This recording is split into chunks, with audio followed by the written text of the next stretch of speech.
What's up, everyone? I'm Sophia Pasternak, an award-winning author and mental health professional, and this channel is all about the intersection where writing meets psychology. I also post stuff about my author journey, baking bread, and outdoorsy stuff. If you're new here, make sure you subscribe so you're notified when I post a new video.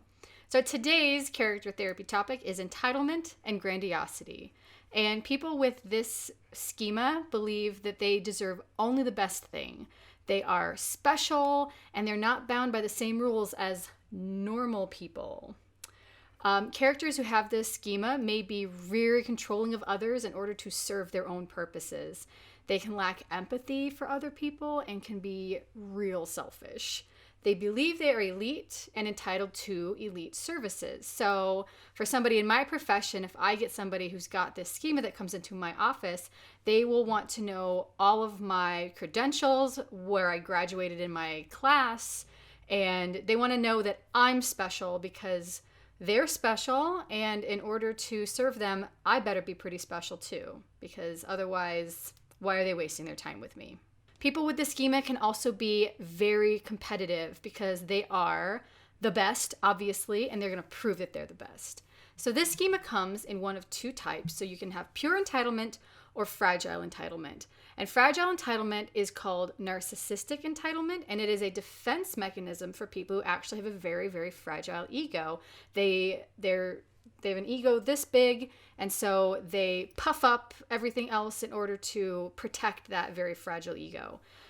Pure entitlement, however, is just entitlement. It's not a defense. It's just, yeah, I'm the best. What of it? That's all it is. So this schema might begin in your character's childhood when they have parents who coddle them and always tell them that they're the best. Or if this character has that fragile entitlement, the narcissistic entitlement, maybe they had ego damage. So if they were talked down to a lot as a child and they were put down, they might have developed this fragile entitlement as a way to protect themselves.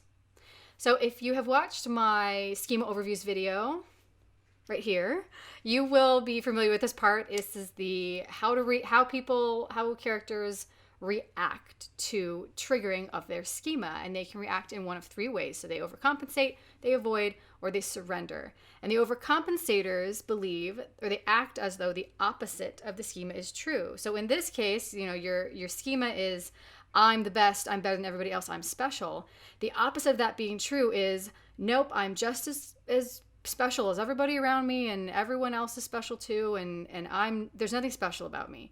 So they will give very extravagant gifts, or they'll make big donations to make up for their inherent selfishness that maybe they feel shame about.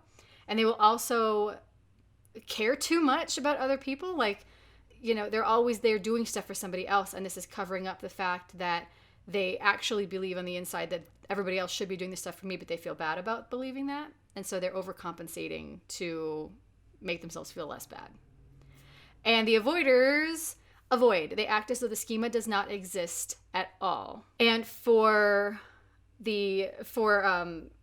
characters with the grandiosity and entitlement schema, this generally, the avoidance is just, they're not going to put themselves in situations where they cannot be the best, where they cannot be on top. So if they're anywhere even remotely out of their league, they'll just peace out. Nope, I'm leaving. I don't want to be here. This is stupid anyway, and off they go. All right, the surrenderers. The schema is true. I am the best, and as soon as everybody else realizes that, we'll have a great time. They act superior. They behave selfishly. They're super judging about other people, and they do nothing but brag about their own accomplishments. They can also be bullies to get their way. They can throw their weight around and make everybody else do what they want. So when we talk about character arcs, we have the 4 steps of a character arc: the lie, the want, the truth, the wound. So what is your character's fundamental incorrect belief? This is the lie, aka the schema. So people with the schema it could be, I get angry when people don't do what I tell them to do. I put my own needs ahead of the needs of others. I shouldn't have to follow the rules that normal people should. I have contributions that are greater and more important than the contributions of others. And then the want, what does your character think they need to be happy? So somebody with this schema might think, I need to be the best at things so everyone can see how great I am. But what they actually need to be happy, which is their truth, is to understand that no one person is inherently better than anybody else. Everyone has their own separate merits, and once you realize that, you can act accordingly and like actually have friends. And then the wound is what caused this belief in the first place. Like I mentioned, coddling from parents or extreme ego damage. Like, you know, if your parents ever made fun of you as a child, you can develop grandiosity in order to protect that wounded ego that was formed as a child. So get out your piece of paper, open up your Word document, get out your chalkboard, however you've been taking notes up until now, and you're going to write down what is your character's relationship with the lie. Back a couple minutes ago, I gave some examples of some of the thoughts somebody with this schema might have. So pick one of those or come up with your own about how your character in particular is tackling this feeling that they're the best. And, are they an overcompensator? Are they a surrenderer? Are they an avoider? That all kind of enters into this. What is their relationship with that? So write that down. And now I want you to write down what could happen that would reinforce that lie. So if somebody has, has that fragile egotism, that fragile grandiosity, and they are very reactive to people who could possibly hurt them. So they're very reactive, and then those people go away. Man, schema reinforced, because I just act like a big pompous jerk and they go away and they don't hurt me. Schema reinforced, So write down something kind of along those lines.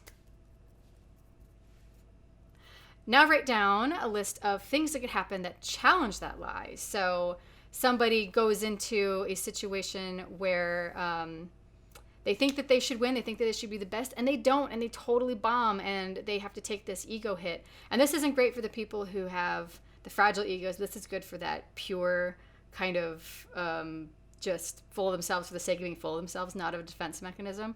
So they go into something thinking, I want to be so great, and then they fail, and they're like, what the heck? And it kind of tilts them over. But the world doesn't end, and nobody makes fun of them, So that could be kind of an example of that. Okay, so you've got those, and now you need to tuck that away. And when you're writing your story and you're in Act 2 and you're kind of doing your fun and games, you don't really know what to do next. Like, what scene do I write? Pull this list out and write one of those scenes, and that will kind of get your brain going, and maybe you'll even find something cool and you'll keep it. I also use this method when I am revising and I need to cut a scene. What scene? And I'll examine the scene, and if it has nothing to do with the lie, the want, or the truth, out it goes. Because character arcs are best when they are smooth and unbroken. So in your story, every scene should serve the arc of the character. And if it isn't, why is it even there? Why is the scene even here? Yeah, it might be cool and something neat might happen, but your character ultimately needs to grow from every single scene that they're in. And if they're not doing that, rethink it. Okay, all right, that's it. That's all. I am all finished with the Grandiosity and Entitlement schema. And so if you liked this video, please give me a thumbs up so that I know you liked it and I know to make more like this. Also subscribe to my channel if you're not, so that you can kind of keep up with my videos. And if you have a writer friend who you think would really like my videos, I would super appreciate it if you would tell them all about it so that they can learn and we can all kind of learn together. So, all right, that's all from me. Signing off. Wash your hands. Black Lives Matter. Have a nice day.